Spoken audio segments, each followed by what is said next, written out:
wabarakatuh. Nama saya Dwi Putri Andriani dari kelas 11 IPS 1. Di sini saya akan menganalisa film Schindler's List, film pada tahun 1930.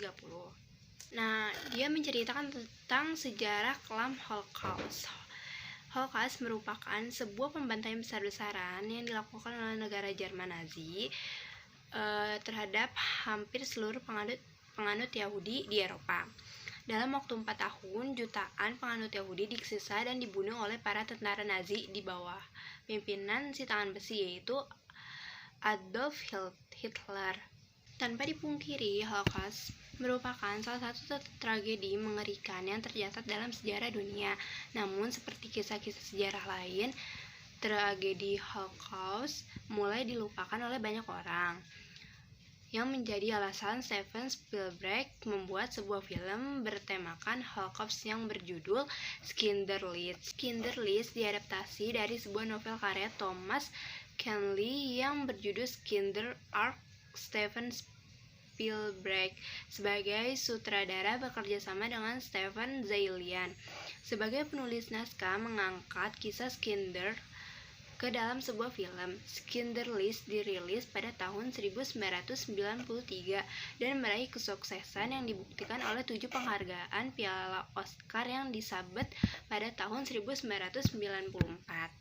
Sebuah film histori atau drama memancarkan rasa takut dan kesedihan. Karakter utama dari film ini adalah seorang pebisnis bernama Oskar Schindler atau Liam Neeson yang berasal dari Czechoslovakia.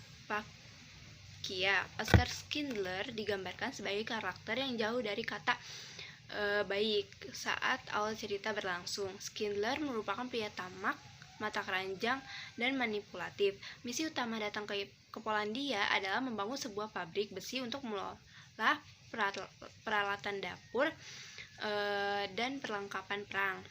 Pada awal cerita diperlihatkan bagaimana kepanikan warga Yahudi di Polandia saat mengetahui bahwa Nazi telah berhasil menginvasi negaranya. Tidak ada yang bisa dilakukan oleh mereka selain berdoa untuk meminta keselamatan dan kabur dari para tentara Nazi. Namun, kem-kem konsentrasi telah dibangun di Polandia.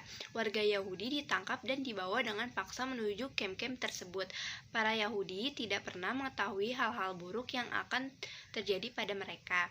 Banyak adegan mengerikan sekaligus menyedihkan dalam film ini. Salah satunya adegan yang selalu teringat adalah saat para Yahudi dibawa paksa oleh tentara Nazi dan mereka dipisahkan dari sanak keluarga. Raut wajah ketakutan para korban maupun ditangkap dengan sangat baik dalam film ini dan memberikan dampak besar bagi emosi penonton. Kontras dengan keadaan sekitarnya, Schindler menikmati kehidupan nyaman dan tentram. Di Polandia, Schindler mulai membuat banyak relasi dengan para perwira Nazi dan mendapatkan dukungan militer untuk memulai membangun pabriknya. Dia bertemu dengan seorang akuntan Yahudi bernama Isaac Strand atau Ben Kingsley dan menawarkan kerjasama dengannya, dan tentu saja diterima baik oleh Strand. Akhirnya Schindler bisa menjalankan bisnis dan Strand menggunakan posisinya untuk menyelamatkan teman-teman Yahudi. Kebiadaban perang yang menyadarkan Schindler sesuai dengan misi awal. Schindler menjalankan bisnisnya dengan sangat baik di Polandia. Ia mendapatkan banyak kekayaan dan mulai terkenal dengan kalangan para penjabat Nazi. Schindler tidak pernah peduli dengan persoalan perang, bahkan dirinya tidak pernah melihat pekerjaan Yahudi dalam pabriknya. Sebagai manusia, mereka dipaksa bekerja keras dengan upah yang sangat sedikit. Sampai akhirnya kebiadaban perang terjadi di depan mata kepalanya sendiri. Schindler menyaksikan sadisnya pembantaian yang dilakukan oleh para tentara Nazi terhadap para Yahudi. Mereka merampas barang-barang berharganya milik Yahudi, membinasakan rumah-rumah dan menembaki para Yahudi tanpa kecuali. Kemudian Schindler meminta Strand untuk membantu dirinya menjalankan misi penyelamatan.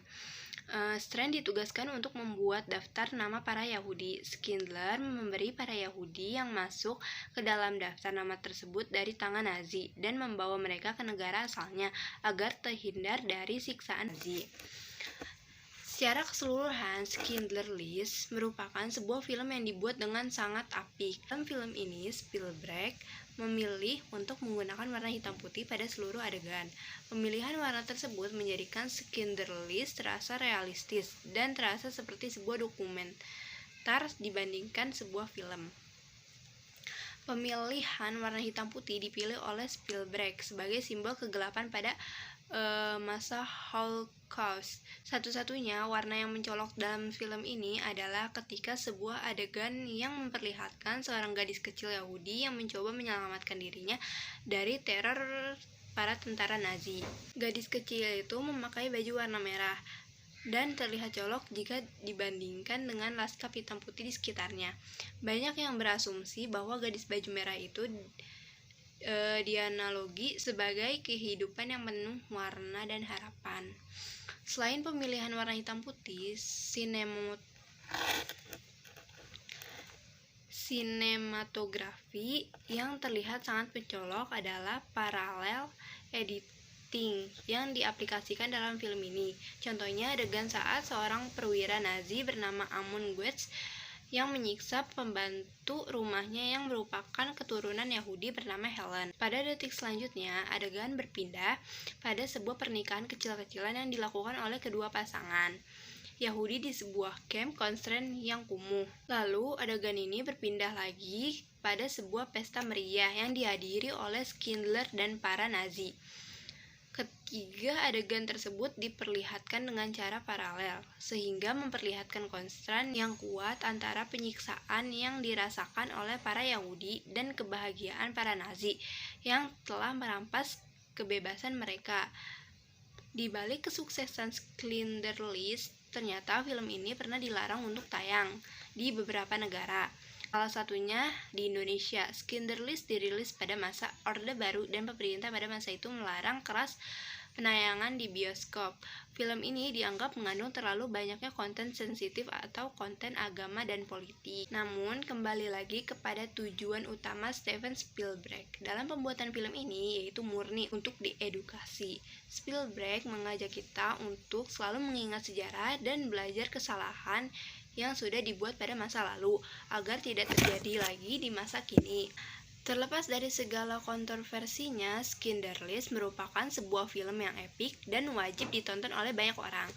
Sinematografinya yang unik dan pembawaannya setiap karakter yang menjiwai merupakan nilai tambahan dari film ini. Nah, bagian terpenting dari Schindler's List merupakan pesan-pesan kemanusiaan yang sangat kita butuhkan. Bahkan pada era sekarang, Schindler's List mengajarkan kita bahwa merupakan penyebab dan sejarah yang kelam. Itu aja analisa dari saya, kurang lebihnya mohon maaf. Wassalamualaikum warahmatullahi wabarakatuh.